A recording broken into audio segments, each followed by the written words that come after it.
Reserve. The root of all our evil, it begins with the Federal Reserve. Hey, yeah, well, let's go back in time when everybody was so proud of a man. I'm Tommy Salmons. This is Year Zero. Today, Michael Harris joins me once again. We discuss the legality of vaccine mandates and how people can defend themselves through the court system against these mandates. And we get into a lot of the legal arguments, and we banter as us Texans have a tendency to do. I'm sure you'll enjoy this podcast. There's a lot of information going on here, and I really appreciate Michael Harris joining me once again, and I'm glad he came up with this idea to have this conversation because I really enjoyed it. But first, RyanBunting.com for all of your graphic design needs. Go to RyanBunting.com. Ryan Bunting is a great libertarian and a great anarcho-capitalist. He's also a decent graphic designer. Actually, he's better than decent because he designed my podcast logo and Pete Quinones' podcast logo. But he is a decent fiction author, so check out his book, Project Manicore, when you're over at RyanBunting.com to get him to supply you with graphic design. And thank you, Tom Burton, for the music. All right. I'm here with my buddy, legal man of Texas, Michael Harris. How are you doing, man? Doing well, Tommy, doing well. Crazy COVID world that we live in, the United States of COVID now. So right. Yeah.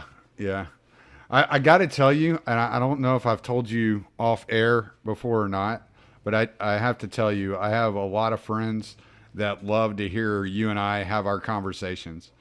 They're like, it's something about two Texas guys going at it and really getting into the nitty gritty of it that just makes it quite appealing. So I'm glad to hear that. Glad to hear it. So I enjoy doing it. And I'll be honest, I don't know why more libertarian podcasts don't fall over themselves to get me to come and talk. And because I seem to have a certain talent for weaving a tapestry of words and good Texas accent, but I mean, hey, it's y'all's podcast, so that's cool. You know?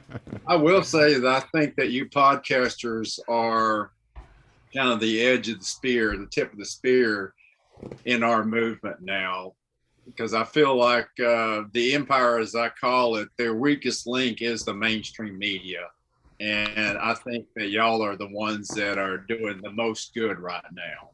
Well, you had told me a while back that that you felt like podcasters were like kind of the modern day pamphleteers, and I thought that was interesting. And come to find out, Patrick McFarland, who's also an attorney, had the same idea, and it's he's writing a book, from what I understand, and it's going to be a chapter in the book about the pamphleteers in, you know, parallel with podcasters of modern age. Well, I'm glad to hear we're on the same page, kind of see things similar. I'm not total out in left field. Yeah. Now, he would disagree with some of the talking points you sent me. I can tell you that because I have talked to him a little bit about this. But, you know, I mean, I think it's great to have the different perspectives. And part of it might be, you know, his locale, you know, his location, because he's up north. They're a little bit more tyrannical up there than we are down here. So it could, a lot of it could be his experience up there dealing with the... Well, I have no problems with, you know, people who had different points of view expressing them. Now, that being said, these people that hide behind electronic devices and post rude, ignorant, insulting comments is kind of like, I'm past all that. Right. You know, yeah. If you're going to be rude, ignorant, insulting, it's just kind of like, I'm just not going to waste my time with you. Right. Yeah. I'm with you on that. I've kind of gotten to the point where I just roll my eyes anymore. I'm just like, okay, whatever. And this dog is not going to stop. He's just not going to. So, but yeah. Okay. So we were going to talk about the, man. I'm sorry. I said he's part of the show, man. He is. He is. He is definitely part of the show. Now, wife just walked in, so he went to see what she's doing now. So I get a break for a minute, but I think he's gotten a little bit more aggressive since we've come home because now I have two other dogs that want to come lay in the office next to me, and so he's like, I definitely got to get in on this shit, you know. So that's kind of it's kind of fucked with him psychologically, I think. So, but all right, yeah, we were going to talk about the legality of vaccine mandates, and you had sent me, as I mentioned earlier, you had sent me some notes, which I must say that I always appreciate when you do that because you're the only guest that I have on that does that. So a lot of times I'm just flying by the seat of my pants, like, I don't know what to say next. I don't know what we're talking about. I have no direction here. But Well, I try to be helpful. yeah, no, I mean, and you know, I think that it's probably part of it's probably your background, you know, being a student of Rothbard, and he was I'm sure he was a stickler on his students and how they engaged in the classroom. Actually, most of the time we just sat and listened.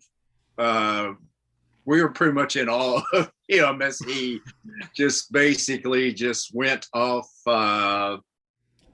sharing whatever came out of his mind.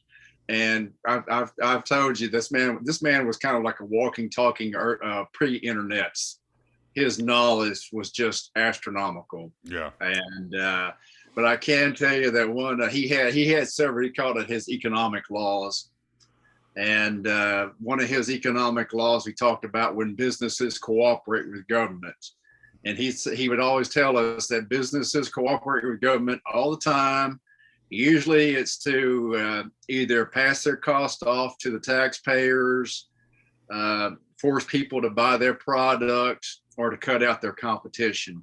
Yep. And in the years that I've since studying with Murray Rothbard, I've come to see it over and over again now that the kind of like there's now this corporate politics alliance, part of what I call the empire. If you ever listen to Ray McGovern on the Scott Horton interviews, talk about the Mickey Mat. Yeah.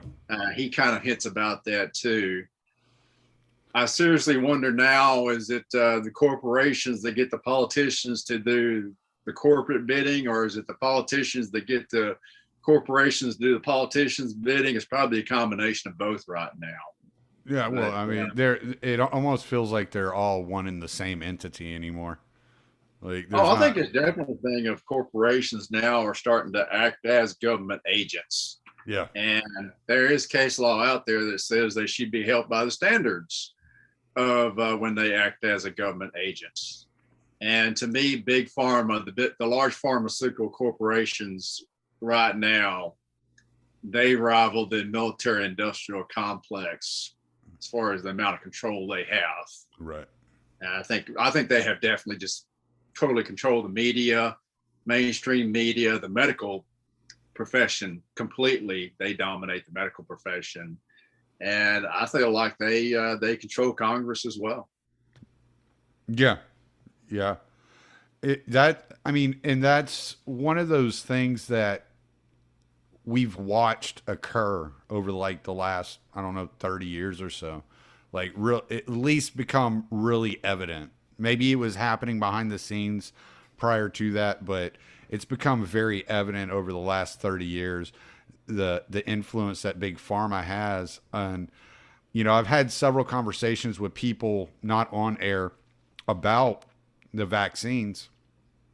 And one of the things I continue to hammer home is there would be no vaccine had they not ruled that there was no treatment for COVID, and they just completely ignored the data that was coming out around medicines like ivermectin, you know, and and the fact that they were able to ignore all this data and convince the public there was no actual treatment for the vaccines, they were then able to get an emergency dictate to push these vaccines out at a much faster rate than they would have come out and put them on the market without FDA approval. And so that's, as much as we have against the FDA and a lot of the things that they do, there's still a standard that we expect to be upheld. And when the majority of vaccines take like 5 to 10 years to hit the market, and this vaccine hits the market after 9 months, there's a lot of questions to be asked. Oh yeah, and I feel like from the very start they tried to force it into vaccine, kind of like they eliminated all of their evil possibilities, whether it's hydroxychloroquine, ivermectin, several antiviral, retroviral drugs have been used since the past couple of decades to deal with HIV outbreaks.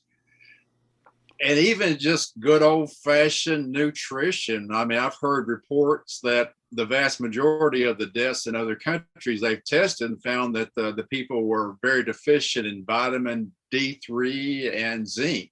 Mm-hmm. I've heard speculation that the reason why hydroxychloroquine may be working is because of this is the amount of zinc that's in it. Yeah, it's kind of like now they put out this thing now early on about how horrible and evil and dangerous hydroxychloroquine is. It's kind of like, excuse me, but they've been issuing it to military personnel stationed in tropical zones since the 1960s.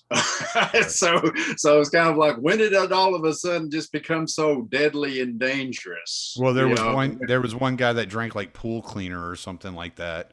There was that guy, and it was because it said it had hydroxychloroquine in it. And so since one guy drank pool cleaner, the rest of us are, have to suffer the consequences and not get treatment, a treatment that actually works. So it's ridiculous. I mean, if they would have come and, buckled down on the Tide Pods, because teenagers were eating Tide Pods, we wouldn't be able to wash clothes, So I mean, they're ridiculous because they have a narrative they're trying to stick to, and it's all about narrative. It has nothing to do with honesty. It has nothing to do with actual science. It has to do with a narrative, and they understand that the narrative that they're pushing actually sells. Right? It was at first, you can't trust the vaccine because it's Trump's vaccine. Now Trump's not in office, so now you have to take the vaccine. It's all about narrative. It has nothing to do with honesty or the truth. I especially like the fact that when Vice President Kamala Harris was in the debate with Mike Pence, and they asked her about the vaccine, her exact words were, "If Donald Trump tells me I should take it, I'm not taking it." Right. Kind of like, well, gee, why can't I, or every other libertarian, or everybody else said the exact same thing about Joe Biden? It's kind of like, why has that rule suddenly been changed all of a sudden, Kamala? Yeah, explain that to me. And they have no explanation for that. No, they don't have an explanation because, like I said, it's all about narrative. It has nothing to do with consistency, and I think this is where libertarians kind of miss the mark. Is they expect politicians, or they're trying to hold politicians to this standard of being consistent. And I'm like, these people did not become politicians by being consistent. They became politicians by being Machiavellian. And you have to understand that. Like, they don't care. All they care about is power, and they're willing to use whatever narrative and put their face on whatever, false principle they have to continue to gain power. That's all it's about. It's all about power. I tell people you can't expect the people who created the problem to solve the problem. Yeah, and the politicians played a major role in creating the problem. And if you want me to talk about the National Childhood Vaccination Injury Act, yeah, we'll definitely get into that. Let's get into that now, because we could just bullshit and complain about politicians all night. Yeah. Well, I think that where we are today, a lot of the seeds were planted in 1986. The signed by no less than Ronald Reagan, the great, quote unquote Republican conservative icon, that they passed the National Childhood Vaccination Injury Act, which basically said you can't sue vaccine manufacturers for damages from their product. It's kind of like, every other manufacturer puts a product out there that could be harmful to people. You get harmed, you get to sue the manufacturer. Well, not with vaccines anymore. And I think it's no coincidence that they, after 1986, Big Pharma started pushing vaccines more and more and pills less and less, because they knew that they couldn't be sued for damages from vaccines. And that has led to, and also at the time they created VAERS, VAERS, stands for Vaccine Adverse Event Reporting System, to track as part of it. Mm-hmm. Now, if you claim you're injured from a vaccine, you can go into a special federal court. They call it the vaccine court, and try to get compensation for it. But it's not a regular court system. I have no personal experience with it, so I can't really talk about it. Right. But I do know that it's kind of like under the thumb, and it's designed from start to finish to basically let big pharmaceutical companies be able to put out a product without being sued. And of course, now they're trying to claim that the VAERS system is just full of false information. So now they're trying to get rid of the VAERS system to totally cut it out altogether. That's part of the narrative now. I've tried to go on the internet and find the VAERS system and access it. Mm-hmm. I haven't figured out how to do it yet. Really? Oh yeah. So, in fairness, I hadn't had any cases it dealt with, so I hadn't been paid to spend a whole lot of time looking for it. But I tried to find the VAERS system and get information from it to verify what I've heard on other podcasts. I haven't been able to do it, but I believe they're trying to systematically undermine and get rid of the VAERS system altogether. Yeah, well, I haven't really talked much about the VAERS system. I've heard other podcasts talk about it, but I haven't had the time since I switched jobs to go even try to research it. So I haven't even talked about it at all. I've read a couple of stories that say some things, and I'm like, okay, maybe, it's possible that these people are telling the truth. It's also possible that you got this ideological divide where you got one side blowing smoke out of their ass and the other side blowing smoke out of their ass. And I'm stuck here like, I don't know what the fuck to believe. I don't know which one of you people to believe, so I'm very cautious with talking about things like that because I really don't know much about it. I know it was started by Big Pharma to supposedly track vaccine injuries, but they don't track all vaccine injuries. And I know this for a fact because Beatrix, when she came to the United States and got to get her green card, she took over 80 vaccines, right? And most of them in one day, right? And so for 3 months after that, she couldn't use her right arm because her shoulder was so jacked up. It hurt so bad.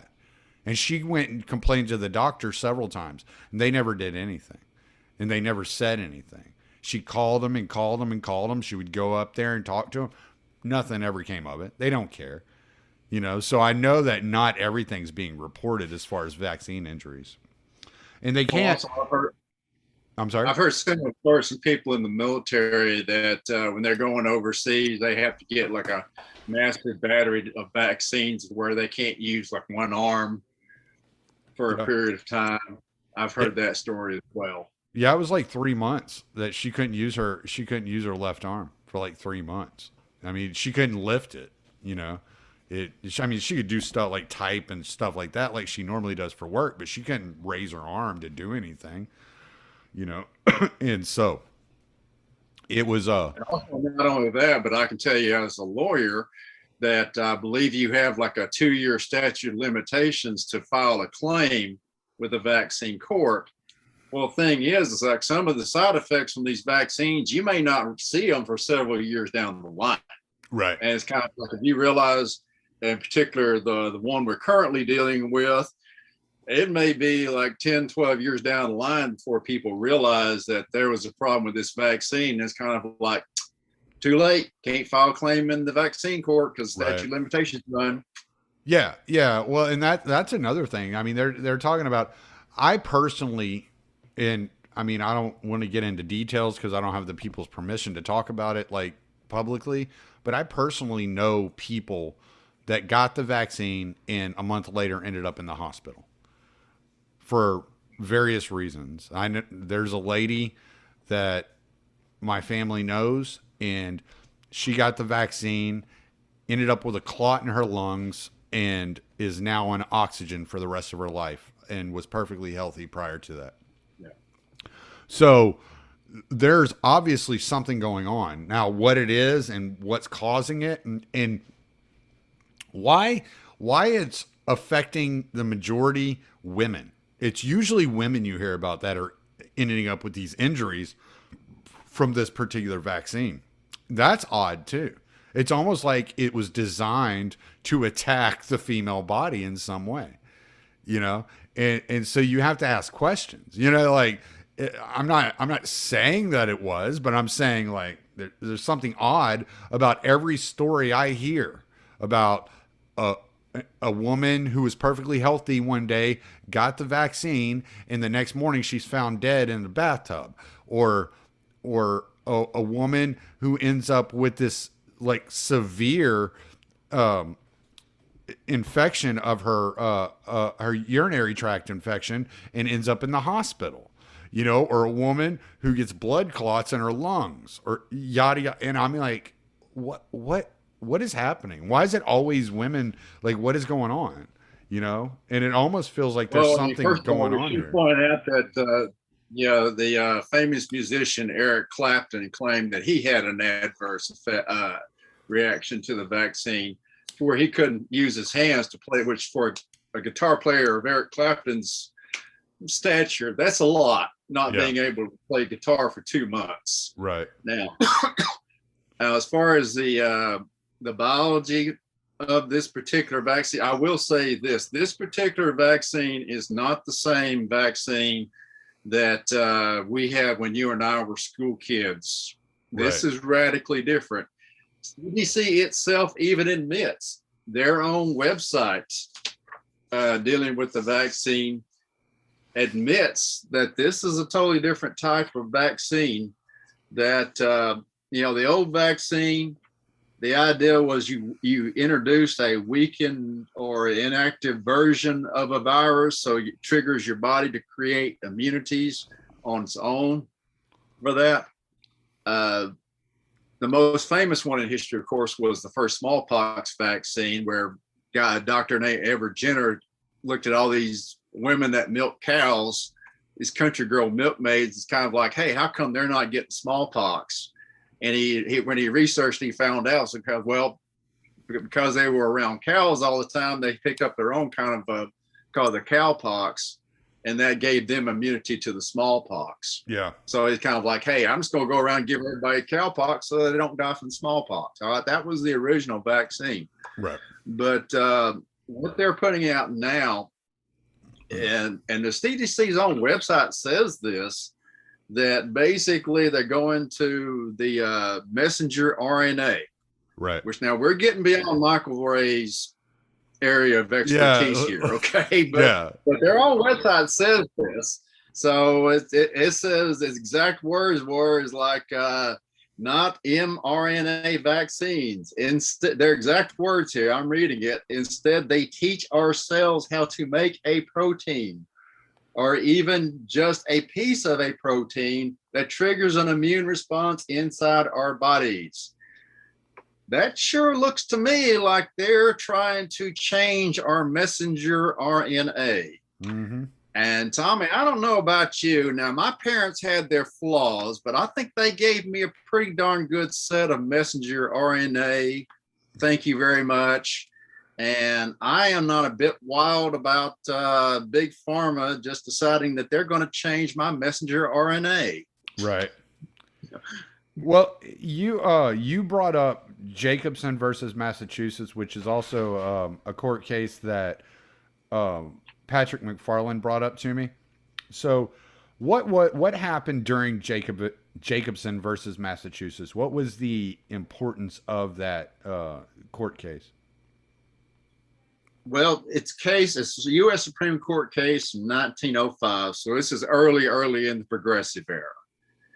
Today, they cite it as saying that the United States Supreme Court ruled that compulsory vaccination was constitutional. The story behind it, there was a minister who was from Sweden who said that, hey, they gave me the vaccine when I was a boy in Sweden. I had a bad reaction to it. I don't want to take the vaccine again. And I don't think you can force me to do it. The courts ruled, and it's something that they went over and over again in the court opinion. They said they were given deference to the local legislature, saying over and over again, the local legislature in Massachusetts said that this was necessary, so we're going to defer to the local legislature in Massachusetts to say that they can mandate that people take the vaccine. And also, it's something that should be pointed out was they had a provision where you did not have to take the vaccine if you were willing to pay a $5 fine, which in today's money would be like about $150. Right. Amazing how they managed not to mention that in the day and age when they talk about Jacobson versus Massachusetts, that there was an exception that you could just pay a fine and not have to take the vaccine. And also, I don't know about you, but I have not seen any of this being done by any legislative body whatsoever. It looks to me like it's being pushed by a bunch of unelected career bureaucrats masquerading as doctors and power, like little local executive drunk on their own power. I don't see legislature getting involved in this at all. Do you? Not lately, or not at any significant rate at this point in time. It seems to me like it's a bunch of Karens out there, and then some businesses are trying to force employees to get vaccines, and this is a fight that I'm kind of watching some people I know deal with, and so I am curious as to how this boils down whenever you talk about HIPAA and things of that nature, because I've been told by some people that excuse me, HIPAA doesn't do, and I was looking for a specific tweet because somebody told me about another court case and I can't remember which one it was, but I can't find the tweet now. So HIPAA, from what I understand, HIPAA doesn't do quite what the public thinks it does as far as protecting the privacy of our medical records. And so, or maybe it's just for medical records and has nothing to do with the actual mandating of vaccines. But I don't understand how they would know that you got the vaccine or not if they can't access your medical records. So I was kind of looking at HIPAA as kind of being a buffer to protect people from being forced into these vaccines. But then some people with better knowledge of law than me have told me that, yeah, HIPAA doesn't actually do what you think it does, and they can probably find a way around it. And that they will use. Just so your listeners know, HIPAA is a federal act. It's the Health Insurance Portability Accountability Act. It was enacted in 1996. We just call it HIPAA because it's short, right. HIPAA. Yeah. And it does regulate the release of protected health information. And I believe that the HIPAA laws govern whether or not you can be asked to disclose whether you've had the vaccine or not. Now, Tommy, you know I am no fan of Texas Attorney General Ken Paxton. Yes. However, we did a whole I episode do on believe that. Yes, I'm not going to take back one single word I said about him either. However, I do believe in giving the devil his due when he's right.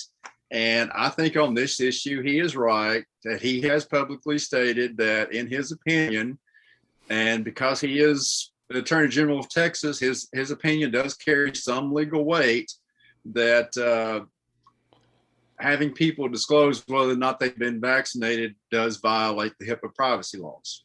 Mm-hmm. So, I mean, now that's not going to carry any weight in Massachusetts or Wisconsin or whatever. Right. But here in Texas, at least we have something. And I was talking to a retired judge this morning in Dallas County, and she told me that, yes, she agreed with that too, that being asked to disclose whether you have or have not been vaccinated is a violation of the HIPAA laws Right. on privacy of medical information. Yeah. Do you think, okay, I had a question and now it just kind of faded away, but, I wonder if there will be enough pushback. Oh, here's what I was going to go with that. One of the doctrines of Nazi Germany, and I'm not making direct parallels, I'm just saying, one of the doctrines of Nazi Germany was common interest before individual interests, right? It was like it was one of their bullet points on what they wanted to accomplish. And I kind of get the idea in America that this is what people read when they read the Constitution, and it talks about the common interest or the common good. I never read it that way, but do you think that the Supreme Court would read it that way, and that even with Ken Paxton pushing back, that citizens of Texas could go to the Supreme Court and actually fight to force those of us that haven't been vaccinated to be vaccinated? I think it's going to depend on the justices. Now, there are definitely justices on the Supreme Courts that I think if Ruth Bader Ginsburg was still on the Supreme Court, she would have no problem signing off on mandatory vaccinations. However, I can tell you that going back to the Jacobson case, I heard reports, somebody who's tracks the Supreme Court pretty closely, say that two of the justices, Gorsuch and Alito, have said that the opinion needs to be the issue needs to be reconsidered under the current strict standard, much stricter standard. So Right. it should be reevaluated. And I will say that Neil Gorsuch is my favorite Supreme Court justice at this point in time. Now, it's important to point out that when they came down with the Jacobson ruling in 1905, they did not have what they call strict scrutiny. The strict scrutiny standard is got enacted after that, whereas if the government wants to interfere with a quote unquote fundamental right, got to kind of pick up my notes here. Yeah, it says that if they want to infringe on a fundamental constitutional right, the courts apply the strict scrutiny standard to hold whether a law is constitutionally valid or not.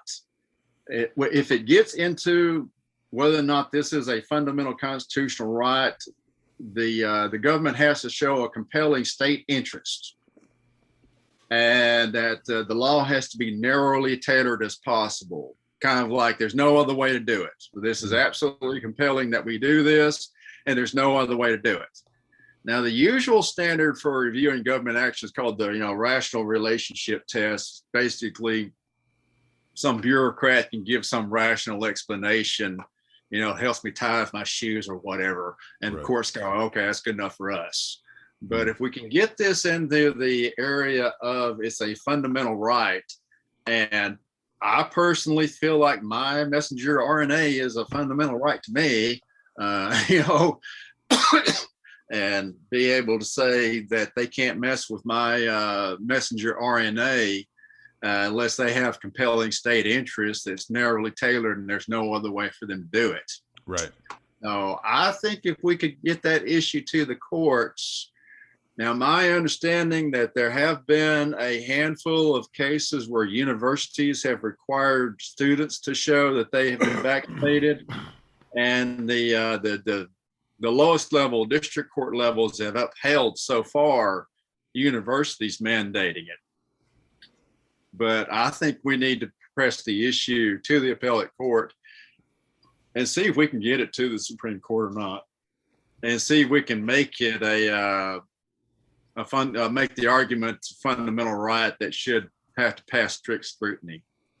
Because I don't think it could pass strict scrutiny.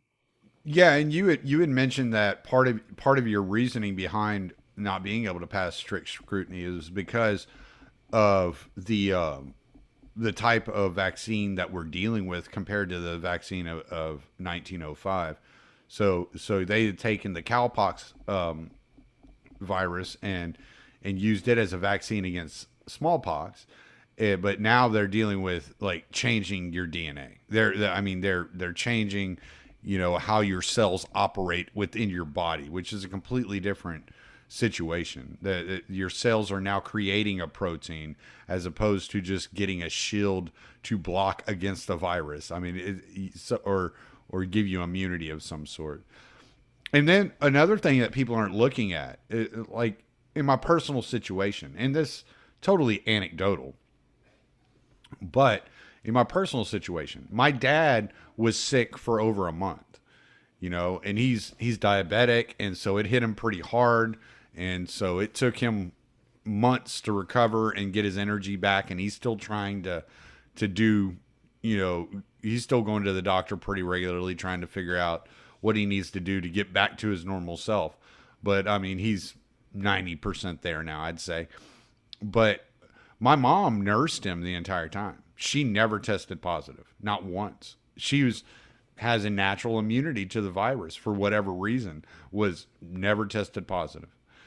Didn't have a trace whatsoever. And so there are people that are not going to catch the virus, period. They're just not, and so. Well, not only that, but the people that have had it and recovered from it, they should have natural immunity antibodies in them already. Well, they don't. This is something that Congressman Thomas Massey has pointed out, that the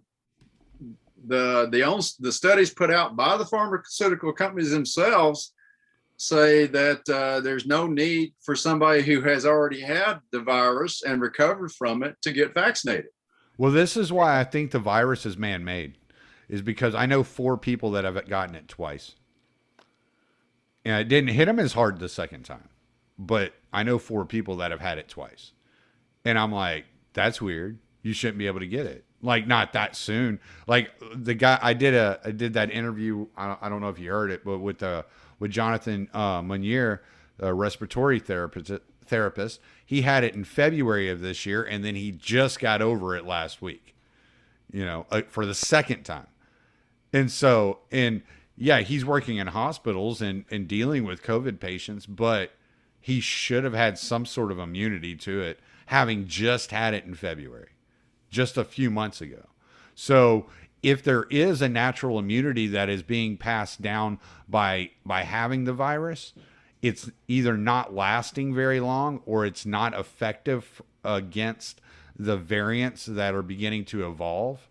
And most of the time, viruses do not evolve in this way naturally. And that's what makes me think that this was all created in a lab. Well, I can tell you that I heard on a podcast interview of a guy. He claimed that he was a physicist who was had the job of testing for biological weapons. Mm-hmm. And what he said in this interview, I can't tell you his name off the top of my head, but he said there's one particular sequence in the genome of this virus that has never, ever, ever been found in nature. And he says, and also it's the thing, he says, I always look for this particular sequence first because number one, it has never, ever, ever been found in nature. And number two is it is the absolute favorite for genetic manipulation for biological weapons.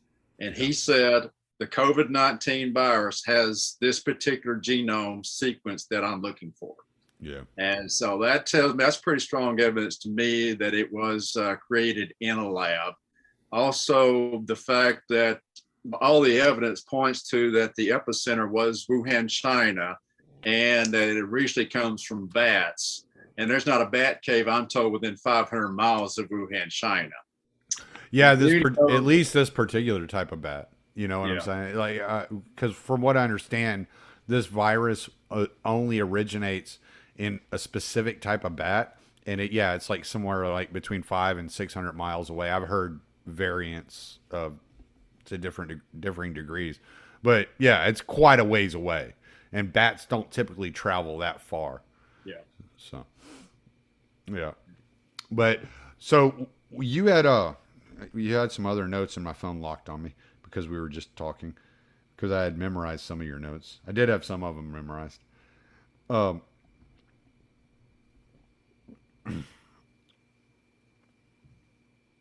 You wanted to talk a little bit about the legal positivism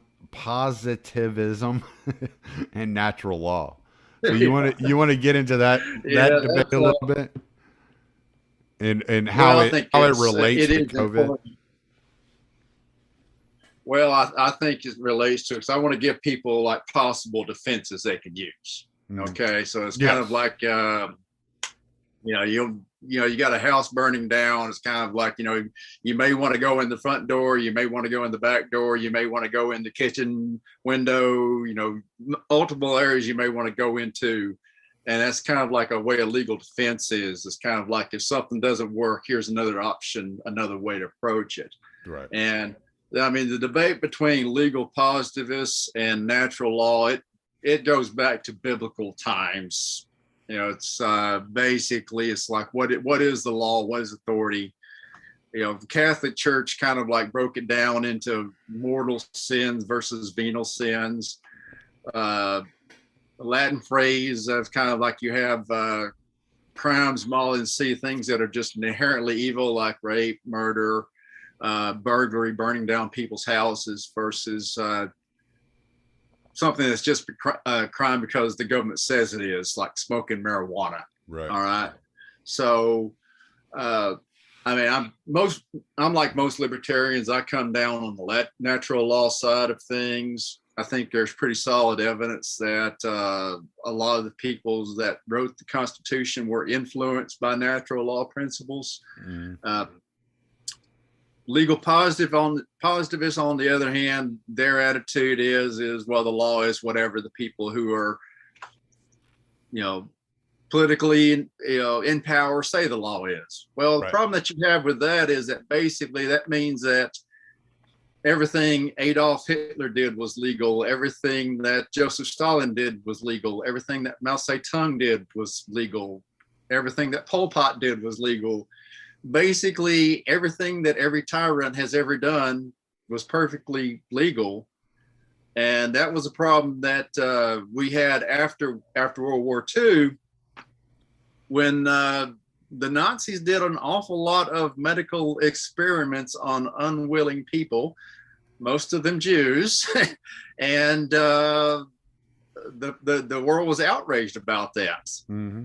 Well, it was kind of like, and there was a big outcry that they had to prosecute several Nazi doctors. The case specifically was Dr. Brandt, but there were several Nazi doctors. Of course, the most famous one, Joseph Mengele, was in Auschwitz. He managed to escape to South America. He never did face trial for what he did, but they did catch several Nazi doctors and try to bring them to trial for conducting these medical experiments on unwilling participants.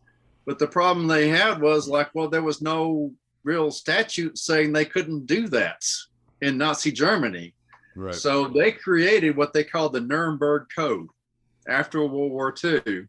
And you can go on Wikipedia and you can read the stricture as far as the Nuremberg Code, and it's been recognized and upheld ever since the end of World War II. And why it's important for our current debate, because it says it has like 10 points to follow in the Nuremberg Code as far as doing medical experiments. And number one, the very first sentence of the Nuremberg Code, the voluntary consent of the human subject is absolutely essential. That sounds like pretty strong language to Michael. Okay. And I think you can point to a courtroom and go in a courtroom and say, you know, we recognize that we created this Nuremberg Code after World War II to prosecute Nazi doctors. And here, the very first sentence of the very first point says voluntary consent is absolutely essential. And now you're sitting here telling Americans that, oh, no, it's not absolutely essential at all. You have to do it whether you like it or not. What's wrong with that picture? So I think that's a powerful argument that we could make if we could get it to an appellate court to consider about whether or not it should be upheld or not. When I think about these types of things, and I think about America, without bringing in other countries into the debate, because there's a lot of horrible things that go on around the world, but I just on the American standpoint itself, I think about the Tuskegee experiments. Oh yeah. Another famous one. Was anybody ever held accountable for that? Like, did anybody go to jail for that? Not as far as I know. And I don't know if your listeners are aware of the Tuskegee syphilis experiment. I think it was before World War II. Tuskegee was a quite well-known black college. I think it's somewhere in the South. I can't tell you off the top of my head whether it was Alabama, Mississippi, or what. But I think Tuskegee's in Alabama, if I'm not mistaken. They went to a bunch of black sharecroppers, and they sold them on the notion that they were going to give them free health care if they agreed to participate in this medical experiment. Well, what they didn't tell the black sharecroppers, but the experiment involved them injecting them with syphilis. Mm-hmm. And the people running it knew that they were injecting black sharecroppers with syphilis. Mm-hmm. I can tell you that in my law practice, I've been appointed to represent people in the advanced stages of syphilis. And you want to talk about something scary, like zombie apocalypse type stuff. Yeah. I mean, it's scary to see somebody in the advanced stages of syphilis. Yeah. And yeah, so and as far as I know, nobody was ever prosecuted for it or made to answer for that. Well, and then you had the entire MK Ultra experimentation where they were dosing people with LSD unknowingly. Yes. As well as other experiments that they were doing on the mind. I just wonder if they, even if they can't talk everybody into getting this vaccine and they just kind of slip it into the water. I mean, they're going to get away with it. You know what I'm saying? Like, it's just one of those things that I look at and the dangers of what we're facing when it comes to people that are insisting on mandatory vaccinations. You know, they're going to, if the pressure continues to amp up, they are going to find a way to get this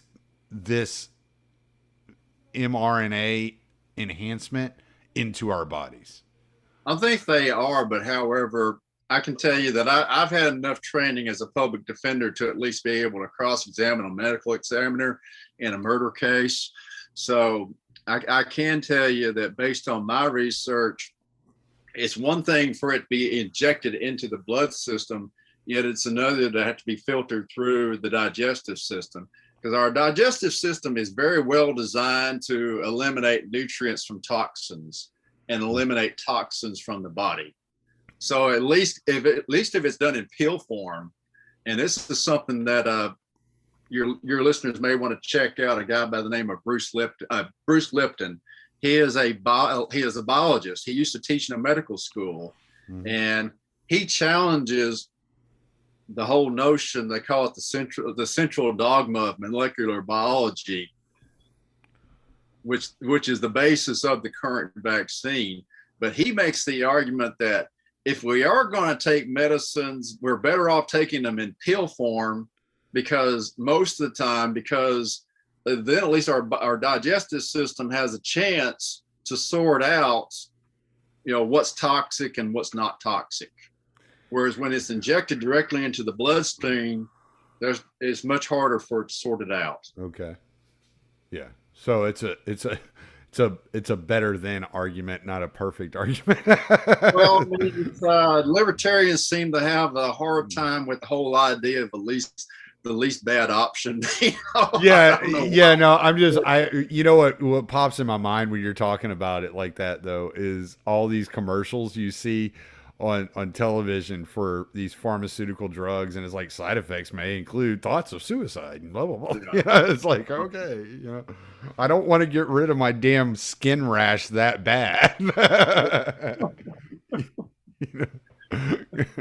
So can I just get some CBD lotion or something? Like, will that help? Oh no, you go to jail for that, Tommy. You can't afford my fee though, right? Not a public defender fee. I think I can afford. Oh, okay. Also, it's a thing that, and this is something that I don't know if I can afford your travel expenses though. That's going to be your problem. But ironically, there's a doctor who used to be with the CDC. His name is Martin Kulldorff, and he's in favor of the vaccine. He says that he considers the vaccine safe. However, he is very much against mandatory vaccinations. And he has openly said that, look, making this mandatory, and he said, first of all, I am opposed to vaccinating children. I think it's wrong to vaccinate children with this vaccine, even though I personally feel like it's safe for adults, that children are such a low level of risk for this virus that it's just simply not worth any possible risk of side effects. And even though he's in favor of the vaccine, he's opposed, and he's publicly said he's opposed to the mandatory vaccination. And his reason, he says that public health needs to be based on trust. We had the past year and a half, we have become, right now, we're a health system that's based on fear, on shame, and conformity. It is not based on trust at all. Right. And it's kind of like it's a politician, bureaucratic, one size fits all mentality that we all had to fit and we all had to conform. And if you're not going to fit, you're not going to conform, you're just an evil person, and we're all terrified of you. And I personally totally reject the notion that me being unvaccinated is putting people who are vaccinated at risk. I mean, to me, I just can't see this virus sitting here. If the virus is inside of me, and it's going to, like, this person over here that's vaccinated, is the virus going to go, oh, I'm going to go out and I'm going to attack this person that's vaccinated? No, virus isn't going to do that. So a person, whether they're vaccinated or unvaccinated, they can still carry the virus. Okay. Question is your immune system going to be able to fight it off? That's the key question. Well, and then there's the question of incentives. And this is something as libertarians we know a lot about and we think about a lot. What are the incentives? If the government identifies a problem, what is the incentive for the government to solve the problem whenever they can get more money by the problem continuing? So the incentives are perverse in the beginning. Like when government, as soon as government involved itself with Dr. Fauci and the bureaucracies involved themselves in this health crisis, quote unquote, then they lost all incentive to heal get rid of the health crisis, because the health crisis gives them more power, gives them more excuse to collect more money and to spend more money and to do things they already wanted to do despite the public well-being. Well, you're overlooking the classic Sun Tzu Art of War line, know your enemy. I think that the government, their incentives perfectly align with the pandemic. because they're not after making money for people and go. They're in for control. Right. That's their thing, is they want to be able to control. It's no coincidence that the CDC is the Center for Disease Control. Okay, they want to control. I meant perverse from a liberty standpoint. Yeah, but you need to know your enemy. Okay, you need to be able to look at, like, when I go into a courtroom, I need to be able to look at how's the prosecutor going to see this? How's the judge going to see this? How's the arresting officer going to be it? So I need to be able to look and see things from other people's perspectives in order to build a case. All right. So from the people in power who want power and want more and more power, the classic line was Barack Obama's chief of staff, Rahm Emanuel: never let a crisis go to waste. Mm-hmm. If they have a crisis, they're going to milk it for everything they can. They're going to get every regulation they can. They're going to get every new bureaucracy that they can. They're going to get every new position that they can. They're going to get every new statute that they could possibly enact. Their mentality is never let a crisis go to waste. So, of course, now we have the Delta variant. Pretty soon we're going to have an Epsilon variant. Pretty soon we're going to have an Omega Mu variant. We're going to have like the entire Greek alphabet of variants before this is over with. Okay. I mean, this pandemic aligns perfectly with their ultimate goal, which is basically control. Yeah. They want to control you. You are not a customer to them. You are subject to be controlled. Right. Yeah. No, absolutely. One of the things I've been trying to focus on lately, and I know you listen regularly, so you're aware of kind of where my focus has been. What do you think is a solution for people that are looking at this saying, I want nothing to do with this, and I want to opt out of this? Like, what can people do? Like, my whole thing has been get out of the cities, just move to the country, get away from these mass, population areas, just get away. And that's kind of my idea. But there are a lot of people that enjoy being in the cities and that are cosmopolitan at heart. And so my solution is not right for everybody. Being a chicken farmer and building a greenhouse isn't everybody's idea of a good weekend. But so what can people do to curb the tyranny that we're facing? Well, I'm sorry to be the downer here, but I don't think that there is much hope to curb the tyranny. I think it's obvious that Big Pharma owns mainstream media. They own Congress. They definitely own Joe Biden, no question about that. Mm-hmm. But they own both parties, both the red tribe and the blue tribe. And I'm sorry to say it, but I think Justin Amash is exactly right when he says that we're stuck in this partisan death spiral. It's one of these. I hope I'm wrong, but I really don't see much hope. It's almost like I grew up being told that America was the land of the free and the home of the brave. I don't know about you, Tommy, but the last 18 months, I hadn't seen a whole lot of bravery? Americans being brave. So I haven't seen a lot of freedom, and I haven't seen a lot of bravery. Yeah, I always say America is the home of the plebe and the land of the slave, but whatever. There are some libertarians that are praising like moves like what Ron DeSantis is doing, and some of these other Republican governors where they are passing laws that make it illegal for businesses to mandate vaccines. Do you think that is at least some sort of speed bump, or do you think? I think that will it hold up, and will it hold up with the Supreme Court if it does go that far? I think it's going to depend. It's really going to be an argument. Because one thing that I can point to when they talk about the Jacobson case in 1905, if you read the opinion, it goes over and over again. The state legislature, we need to defer to the state legislature. We need to defer to the state legislature. Well, okay, well, how come now 2021, screw the state legislature. We don't care what they do. They have to listen to us. So to me, if they're going to base their whole argument on this 1905 Supreme Court case, to me, they can't cut out the state legislature. All right. So that's one argument I would make, that this has not been enacted by any state legislature that I'm aware of. That they probably won't have any problem getting California and New York to enact a mandate. But will the 10th Amendment finally resurface?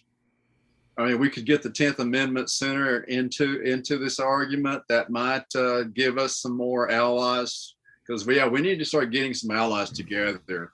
And I think we're going to have to take this on in the courts, because I think that ultimately now maybe the legislature will finally get some backbone and start standing up to the executive branch. Because I think if America's founders could come here today and see what's going on, probably the first reaction is, why does Congress allow this? Why does Congress allow a CIA? Why does Congress allow a president of the United States to just send troops to, Afghanistan for 20 years?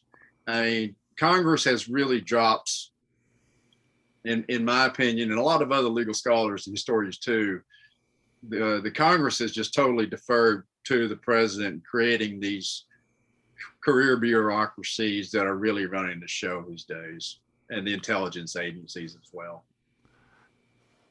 I wonder if you brought up the 10th Amendment, and I wonder if we're in an age where the 14th Amendment and the incorporation doctrine has taken priority and superiority over the 10th Amendment, and there's little to no hope with Democrats in office. And I think this is part of libertarian, like a lot of libertarians are flirting with the idea of cooperating and making alliances, much like Rothbard did, with the populist right, because they can't find any alliances anywhere else. And the libertarian platform, the Libertarian Party especially, seems so impotent and incapable of fighting these battles. And so they're just looking for anybody who's willing to fight, and try to at least maintain the level of freedom that we had in 2017. And then, then we'll try to do something else. But I know there are a lot of libertarians that are thinking that way. And I mean, Tho Bishop comes to mind, Buck Johnson. A lot of these guys are thinking like, we have to align ourselves with the right wing, because the left wing has conglomerated so much power, and they've accumulated so much power, that we're going to need the numbers and these alliances, similar to what Rothbard was talking about during his paleo strategy years, to stop the tyranny. Well, I definitely feel like the most vulnerable part, I call it the empire, is the media. I think that the American public has just pretty much written off mainstream media. I mean, most people I talk to who aren't libertarians, they tell me that they realize they're just constantly being lied to by the mainstream media. Right. And I'm sorry, but as somebody who ran for public office as a libertarian, the media isn't going to give us the time of day unless you buy a boatload of commercials or you push their narrative. Okay, that's the way it is. Yeah, you have to start lobbying, and that's where libertarians think they can just jump into the political system without lobbying, and you can't jump into the political system until you're successful at lobbying. Oh yeah, and I think the libertarian could make a big impact. And I know specifically on the drug issue, I was at a seminar several years ago. This is a tangent, but it's an important tangent that relates to kind of like what we're talking about. And there was a man who spoke to us, and he was leaving the legislatures, the state legislature in Texas. And he told us point blank, look, the leaders of both political parties know that the war on drugs has been a total failure. So what you people here as criminal defense lawyers need to understand, though, is the people who are in favor of continuing the war on drugs, they are politically active. The people who realize that it needs to be as totally done away with, they're not politically active. So until that group gets politically active, nothing is going to change. And I think libertarians make a big mistake. And like I said, I ran for public office against Ken Paxton for Attorney General of Texas. Right. And I can tell you that a lot of Republicans told me in private, Michael, we could not say it publicly, but when we got in that booth, we voted for you instead of Ken Paxton. Okay. So, I mean, over 200,000 people voted for me. So I must have, and I believe it's because the other two candidates were so bad, not that I was that great. But irregardless. You're pretty great, dude. Yeah. Well, at best, I was going to force a runoff. That was at best, I was going to force a runoff.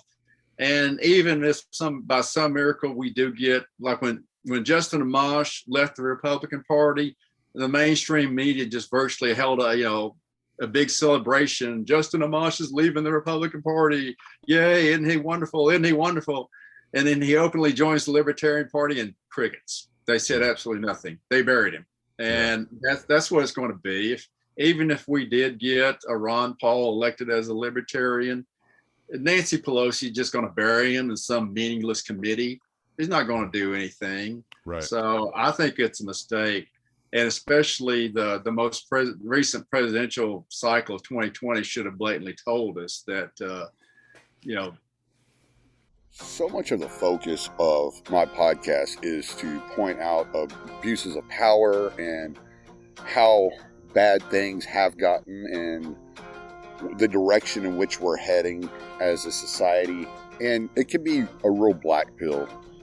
I've partnered up with Richard Grove to offer my listeners an opportunity to sign up to his Autonomy Course. The Autonomy Course is designed for people looking for solutions, people that want to shape their own future, people that are not willing to be at the behest of large corporations or the United States government or the banking system.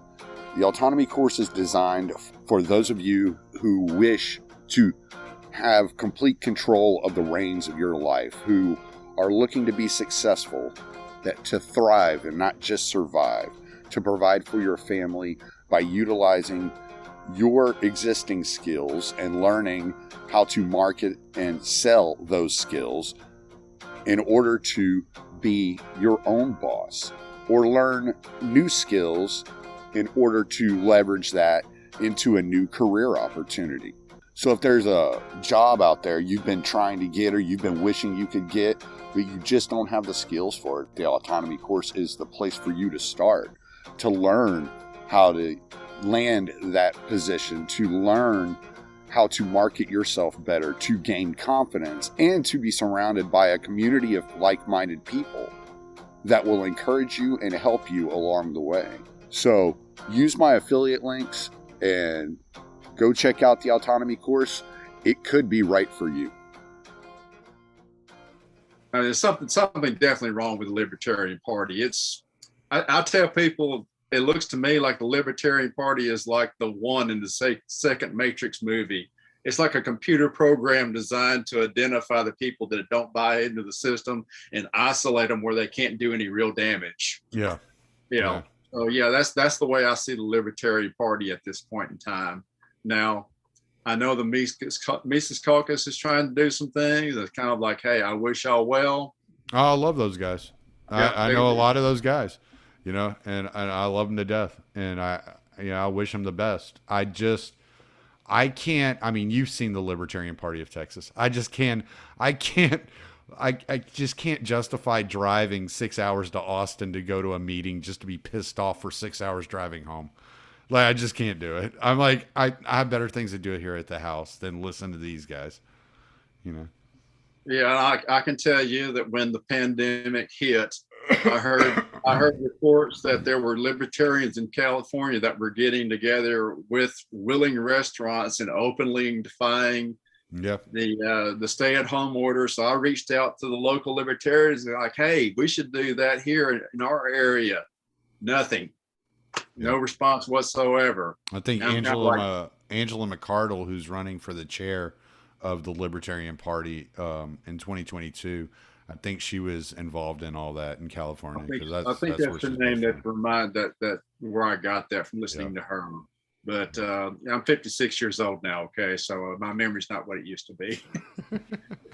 But I think when it comes to this, so much happens every day. You can't remember every little detail anymore. I mean, there's just no way. It's just like your head's got to be on a swivel constantly because of all that's going on constantly every single day. And also, it feels like the world from March 2020 to today is sometimes it feels like that period has been 20 years, right. In some ways. And but also getting back to this particular virus, where I feel like it's different than the Jacobson case. I mean, smallpox was deadly for everybody. Okay, I mean, it was one of the most deadly viruses in human history, but the evidence is pretty clear that this virus, while it's extremely deadly for elderly people, it's not for younger people. I mean, all the evidence that I've seen, now, yeah, they can point to a few isolated cases of young people here and there and so forth, but the overwhelming majority of people who died were over the age of 85. Now, yeah, if you're 85 and you get this virus, you're a goner, okay? Sorry, it's the way it goes. If you're 85 and you get pretty much any virus, you're well, I mean, my mother was 83 turned 83 in July of 2019. 3 months later, she got diagnosed with cancer and she was dead. Yeah. All right. Which I'm grateful that she died when she did. Because I mean, if she had lived on, she probably would have got exposed to the virus and died from the virus. Okay. And but I mean, the evidence is over the age of 85, it's a killer. You might as well start making funeral arrangements. Ages 65 to 75 is still pretty bad, but under the age of 65, your chances of dying are pretty slim. Right. So I'm 56 years old. I mean, yeah, I used to smoke 2 packs of cigarettes a day when I was younger, but now I try to eat healthy about 85% of the time. I don't drink. I don't smoke anymore. Try to get an hour exercise a day. So I don't feel like I'm really in any major danger from the COVID-19 virus or the Delta variant or the Epsilon variant or whatever variant they come. I'm more afraid of the vaccine than I am the virus. Me too. And I'm sorry, but that's the way I feel. Yeah, me too. But hey, we've been going a little over an hour, so give us your closing statement, Mr. Attorney. Well, my closing statement is that we need to be prepared to fight this in the courts. We need to come up with have our defenses lined up so we can kind of check off boxes to try to create some appellate opinions that's going to be favorable to us. And now, as far as kind of like arguments in the street, I mean, it looks like it's mostly I call the blue tribe politicians and pundits that are pushing the vaccine mandates. And I find it odd they come up with positions like you have to prove that you've been vaccinated in order to get on the airplane, but you don't have to prove you're a citizen to vote. Like, what's wrong with that? And it's kind of like, when it comes to abortion, their whole thing is, well, it's my body, it's my choice. Well, how come that doesn't apply for the vaccine? All right. The same logic needs to apply. And like we talked about with Kamala Harris, when she on national TV said, if Donald Trump tells me I should get the vaccine, I'm not going to take it. Well, to me, we need to turn their own standards and positions and say, hey, this ought to apply to us as well. When you're trying to force us to take this and be human guinea pigs for big pharma. I mean, this vaccine, they didn't even go through the regular trial. It's still officially experimental by the Food and Drug Administration. Yep. So, and hey, the Nuremberg Code, let's trot that out. Let's try it. I mean, what's the harm in trying to make that argument that this violates the Nuremberg Code? I had this discussion with somebody who was a friend of mine who's Jewish, and he was trying to, lecture me about why I needed to take this experimental vaccine. And I'm like, hey, bud, with your family history, I would think you would have more incentive than I would to uphold the Nuremberg Code. Yeah. So yeah, forced human experiments with unwilling people on an experimental thing. I think we've got a lot of legal arguments to make, and we need to be prepared to make them. You know what I'd like to do? I think I was thinking about this earlier. I'd like to try to get you and Patrick on, and maybe one or two other attorneys, and have like a round table of attorneys to really like hash this out, and not debate like what you think the government will do, but just discuss on different strategies that people can utilize and effectively to defend themselves against this. I think that would be a good podcast that people would get a lot out of. So I'll see if I can't set that up for here in the next couple of weeks, and we'll try to figure that out. Okay. All right. Well, just remember that I'm the one that sent you the talking points first. Okay. No, I will. Okay. Thanks, Tommy. All right. We'll talk to you later, buddy.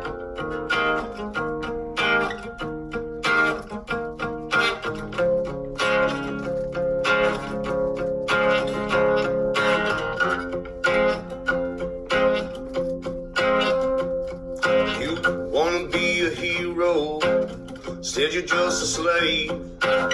All your good intentions took you to your grave. Your pride is how they killed you. With the flag you waved just like a fool. They promised you a mountain, gifted you a stone. They demanded that you throw it into your neighbor's home, and then seize all that they worked for and give it to the throne just like a tool. Well, as we all just stand in line and glorify new ways of being cruel, it seems to me humanity is not something that they're teaching us in school. They dumbs down all around, propaganda, their pollution. They set a cage up on the stage, a facade for all solution. They build a wall, block them all from this mental institution. It's insane. Now they're writing their own rule books and they're crossing all their T's. They're fashioning their people to all wear beggars' knees. If you want a clean drink of water, well, you must say pretty please. It's all a game. As we all just stand in line and justify these crimes done in our names, it seems to me authority and tyranny are both one and the same.